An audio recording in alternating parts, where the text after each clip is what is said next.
Hi ladies, how are you? Hope you're all doing really well.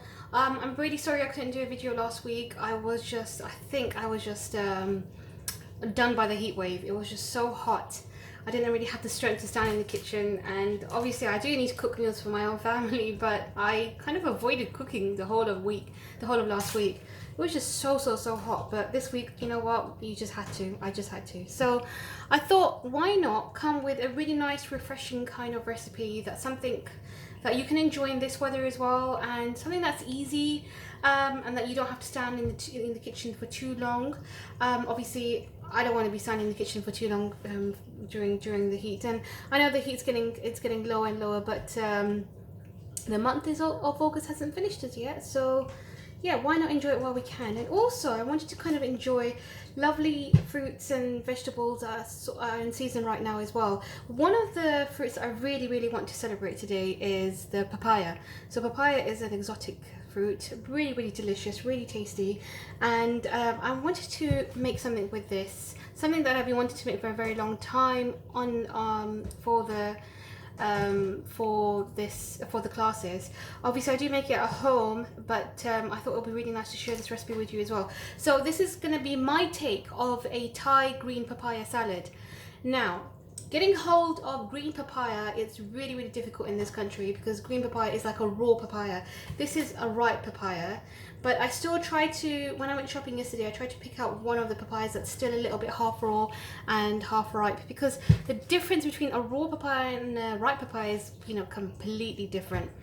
And in the Thai salad, you can actually taste the rawness, and it doesn't even taste like papaya, but it's just so refreshing and so exotic.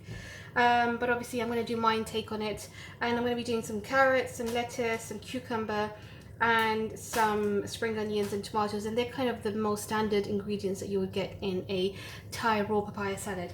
I am going to be doing another recipe once I've made the papaya salad, and that what I'm going to do is, before I put in the liquids, like you know, the other ingredients that kind of help enhance the flavors, like the fish oil, fish sauce, and lime and lemons, I'm going to take half the salad out and keep it separate, because what I'm going to do is make some Vietnamese spring rolls with half of the salad.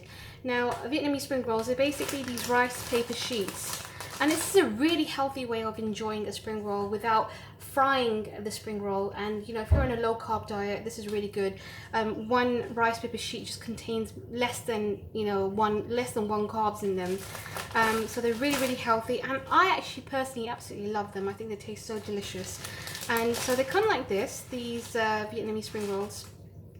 It's almost looks like a plastic round disc, and they're really thin, almost like transparent. So you can even feel it as well, and you can hear me. Let me do some ASMR.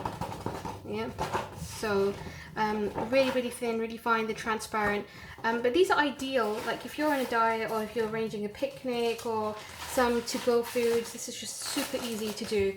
So, and you don't have to follow a particular recipe to make these. All you need to do is have a list of ingredients ready and chopped and prepared for you to fill in your spring rolls. So I've also got some steamed beetroot and vinegar. If you know me, you know I love beetroot, and I love cooking with beetroot because I can't get over the beauty of the colour. I think it's a beautiful colour, it's a beautiful taste, and it goes well with everything, especially in this season, in this weather. You know, it's just so refreshing. And if you want to make a small dip for yourself, I mean, I don't have yogurt today, I've run out my yogurt, but if you just chop your boiled beetroot and mix it in with some Greek yogurt, not only will it look absolutely beautiful, but it will taste so refreshing and sweet and yet tangy as well with the yogurt taste, and it's really good to have as a side with your meals. I've also got some smoked salmon. Obviously the class that we do here are vegetarian, but I'm just giving you some examples of what you could add in your salad. You could add some smoked salmon, you could add some boiled eggs as well. Boiled eggs go really well. In fact, if you want to complete it as a meal, boiled eggs are a really good source of protein, and yet it will become like a full meal. So let's get on and start chopping and cutting and getting on with our raw papaya salad. So first of all, I'm going to wash everything and then I'm going to come back.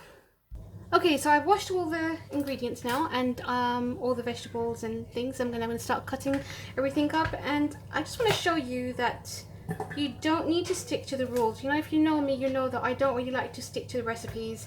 I like to get what I do like to do is watch a typical recipe of ingredients of a meal, and then I kind of like to interpret it in my own, what I like. So if I like more sweet veggies and sweet fruits and things, and you know, I'll just kind of make my own changes. So with the with the Thai green salad, typically you would have not this lettuce. You wouldn't actually have any lettuce. You would have just strips of cucumber, strips of carrots, and strips of onions, but I'm going to add some lettuce as well. I need to give some volume to my salad. I like a bit of volume because I'm going to make this my main meal of the day. And also for my Vietnamese spring rolls, you need a bit of volume for that as well. If you wanted to, you could use some rice noodles instead. Right, so let me just finish off chopping this.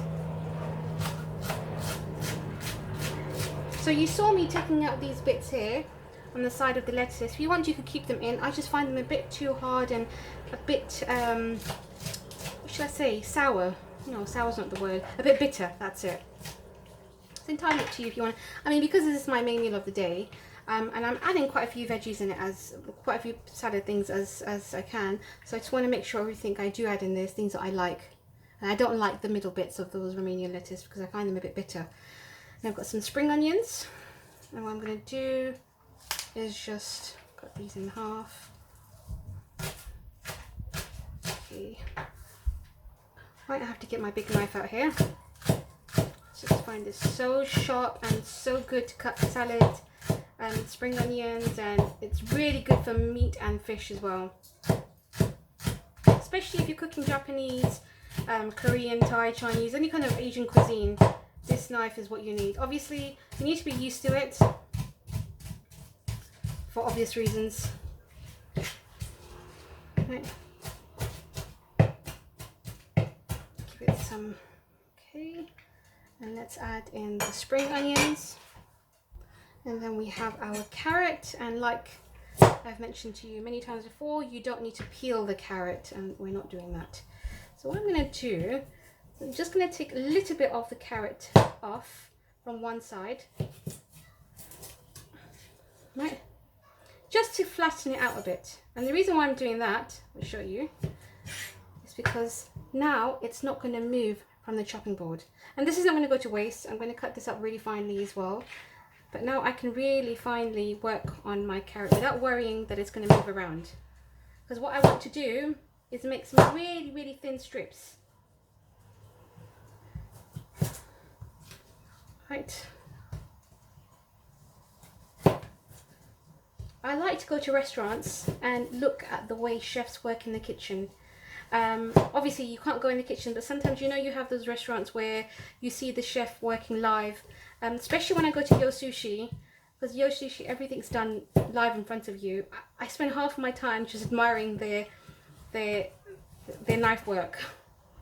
And I spoke to one just last week, and she was saying that, you know, we're not trained chefs or anything, but before we start working, we have to, you know, we're trained. And the training is so intense because we need to be professionals within like a week so we can be out there making sushi, and their knife skills are amazing. And this is where I learned this from, and you know, although it's a very basic skill, but for me it's just something that I probably didn't know how to do before. I'll probably use one of those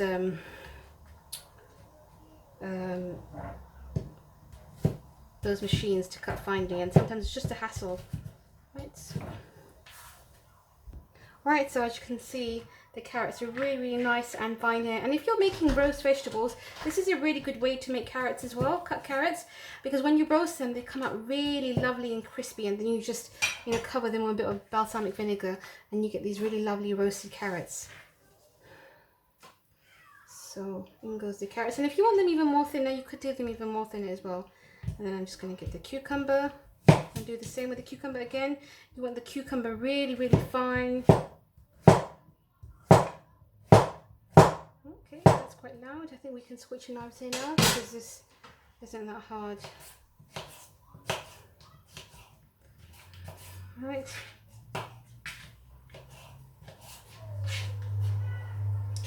And oops. Right there. Okay. Just carry on. Some people like to take out the seeds of the cucumber because they say like they're fruits and you know the salads get really soggy. You can if you want to. I just think this is the main flesh of the cucumber and the main taste, so I wouldn't want to remove it. But if you're making something that's going to last you for the next day, obviously it's a good idea to take it out because it'll get soggy, and you don't want it to get soggy, you want it to last, especially if you're making sandwiches. So what we're going to do, cut these really nice and fine, and in goes the cucumber. I say cucumber because when my kids were little I used to say cucumber, they couldn't say cucumber. Alright, next is the tomatoes. Now for a Thai green salad or any kind of salad, you want to make sure that your tomatoes are quite hard and firm and crispy. Unfortunately I forgot to buy tomatoes yesterday and I had these tomatoes in my fridge already from I think last week, so they're not bad, they're just a little bit soft, but they'll do for me. So but what I'm going to do is I'm not going to cut them too thin, otherwise normally I would cut them really thin into slices, because if I cut them too thin I'm going to end up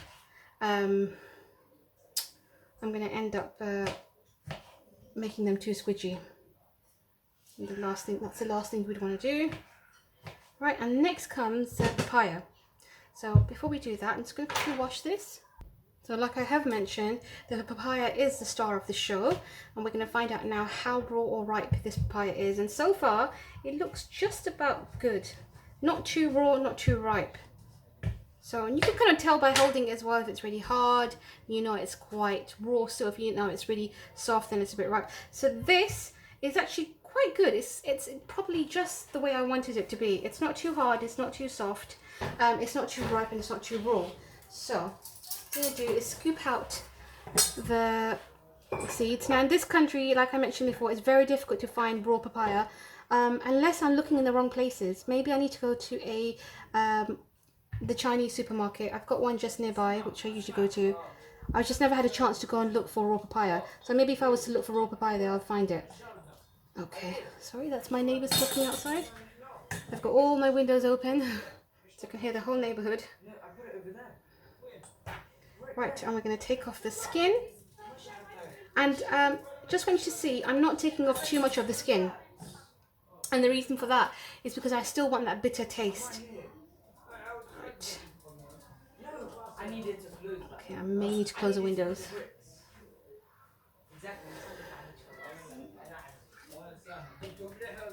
Okay, so here we go. Do you know what, it's just a bit of entertainment, let's leave the windows open. Right, let's just open the right, and if you want to you can put just half a papaya in. I'm gonna put a full papaya because I just want to, like I said, celebrate the papaya, and it's one of my favorite fruits. Also, if you're suffering from constipation or you generally have kind of bloatiness or anything like that, papaya is really good for you. Really good for fiber, really high in fiber. So what we're going to do is we're going to cut thin slices of this. Yes. Okay, and then I'm going to cut really thin strips. In fact, you know what, before I carry on cutting, I'm just going to taste one. So it's definitely not raw, it's sweet, but it's still got a bit of firmness to its texture, which is fine. It will do the trick for me.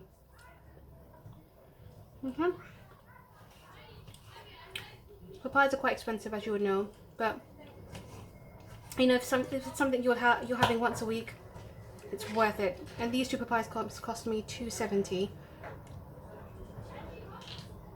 But the way I see it, if I was to go and buy a papaya salad, it will probably cost me about £8. Yeah, it cost me about £8, and in that much money I probably can make about 6 servings of papaya salad at home. So that's why I see things. Okay.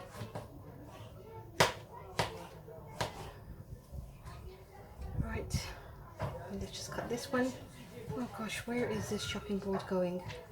And again, cut this really, really thin.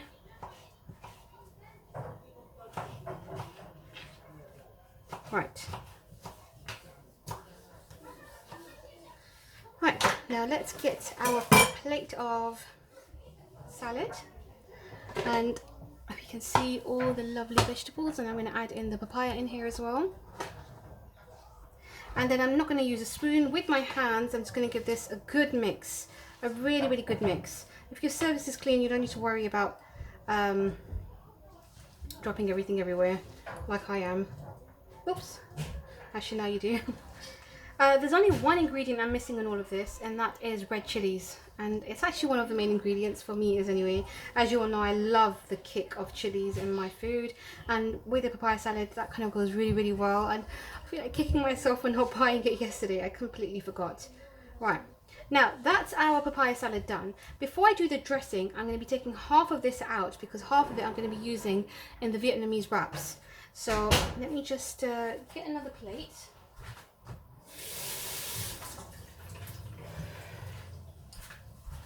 Get another plate, and I'll put half of this in there. Actually, I'll take a bit more out. Yep, there we go, that's a good amount. And I'll put that on the side, and now I'm going to sort the dressing out for this salad. So before I add in, actually let me do the dressing. So for the dressing, there's 3 ingredients that you need. So you need pure brown sugar. I'm going to be using pure jaggery, or you can use gur. If you don't have gur, you can just use simply brown sugar. And then I've got some fish sauce here. If you don't like the smell of fish, or you know you're a vegetarian, or you just don't eat fish, you don't need to put this in. This just gives it the original kind of Thai flavor, the Thai taste. You can leave this out if you like to. It's up to you, entirely up to you, or you could replace it with soya sauce. And then also some freshly squeezed lemon. And if you have limes, which I've got as well, then limes as well, they also help with the flavouring. So what I'm going to do is make a little paste here with some jaggery. I'll just give this a wipe. So what I've got here is I've got like half a spoon of pure jaggery. Like I mentioned, you can use brown sugar as well if you like. And then I'm going to add in 1 spoon of fish oil. I put this in a plastic cover because it leaks, and if it does leak, it leaves a really horrible smell in the fridge, obviously because fish sauce is quite strong. So just about, it looks like more, but I'm adding half a spoon in. Yep, that is strong. It just gives such a lovely flavour, and the combination of fish sauce and brown sugar goes really, really well. And then I'm going to squeeze in half a lemon. Okie doke. You're probably thinking that's a lot of lemon, but when it's combined with the brown sugar, it kind of balances out really, really well. So there we go. I'm going to give that a mix. Jaggery and fish sauce are 2 extremely common ingredients used in Thai food. They kind of what complete their flavors. Smells lovely. Right, and this is going to go over our salad. And if there's any lumps of your jaggery, which you will have left, doesn't matter, just still pour them over. And now with your hands, let's give this a really good mix. Oh my god, it smells like I'm in a Thai restaurant already. Right, and now we're going to top this up with some sesame seeds and cashew nuts. Now ideally, if you were to go to a posh Thai cuisine, you will find peanuts instead of cashew nuts, but because I'm making this home, I can afford to posh it up, so why not? I'm going to get some cashew nuts, and I like to buy these small portion nuts because that way I know how much I'm eating, I know how much I'm putting in my meals, because you can get really carried away with nuts. Because when we have movie night, sometimes we do like to have some nuts, and especially when you're watching a movie and when you're binge eating, you just don't realize how much you're eating away. So these kind of portioned out nuts are really, really good. Yes, they're a little bit expensive. What you can do is buy big packs of nuts in small containers and pre-pack them in advance. So whenever you do feel like having some nuts, you can just pull out one of the boxes. And then I've got some sesame seeds here. And here we go, guys. This is your papaya salad done. And that looks so delicious. I just want to have some right now. But I'm going to save this to have later. But now I'm going to do just quick some Vietnamese wraps with the remaining papaya salad I have left. Okay, so to make the Vietnamese wraps, it's really, really simple. You do is get a really big, wide kind of dish and pour some hot water in it. Okay. Just a little bit, just enough to soak one of the sheets in. And now what we're going to do, I'm just going to get one of mine. Let's just get one of your sheets and just soak it in the hot water for about 10 seconds. Because this doesn't require any kind of cooking, it doesn't require any kind of baking or frying. You just simply soak it. The only thing with Vietnamese wraps is that you have to kind of eat them straight away. You can put them in the fridge, but make sure you wrap them in greaseproof paper. Otherwise, they'll stick to any kind of service that you have. Right, and that was 30 seconds. That was way more than enough. And then we're going to take this out and spread it out on a dish. Let me just put this on a side. And we're going to spread our wrap here. It's quite hot. Now, you don't have to be a professional, you don't have to wrap it up very neatly, and I've got a hole in one of it already, but that doesn't matter. And then you're going to get your salad, or whatever filling you like to do, and like I mentioned, because I'm making this for the class, I'm just making it vegetarian, otherwise I would have added some salmon or some prawns in here. I don't really usually like to add any kind of meat, just fish. So I think fish and wraps go really, really well, or these Vietnamese wraps go really, really well. And then you can make them look really, really pretty as well, depending on the kind of filling that you like to do. I'm just going to add some more leaves. And then just give it a wrap here. And then give it a fold from there. A typical Vietnamese wrap isn't wrapped from both sides, just wrapped from one side, and you have some chives sticking out. But like I said, we don't like to follow the rules. And there we go. There's our Vietnamese wrap done. And I'm probably going to make about 3 or 4 of these, and I'm going to have these for my lunch tomorrow. So like I said to you, what I'm going to do is get some greaseproof paper, and I'm just going to wrap it up in here. And this will be my lunch tomorrow. Perfect. And exactly the same thing right now is worth about £5. So there's a Thai restaurant here, and they sell these for £4.50. So, and this I probably made in like, what, I don't know, 50 pence. So it's really, really worth it. And you can just take it out. A little bit sticky once you take it out, but it's completely fine after that. And just dip it in some soya sauce and sweet chili sauce. So guys, so ladies, our 2 lovely, lovely dishes are done. We have Vietnamese wraps, and we have a lovely green papaya salad. Slip of the tongue there. So I hope you enjoyed this video, and do tell me if you liked it. Do tell me if you're going to make it at home, and do tell me how it tastes. Alright, take care, and hopefully I'll see you next week. Bye bye.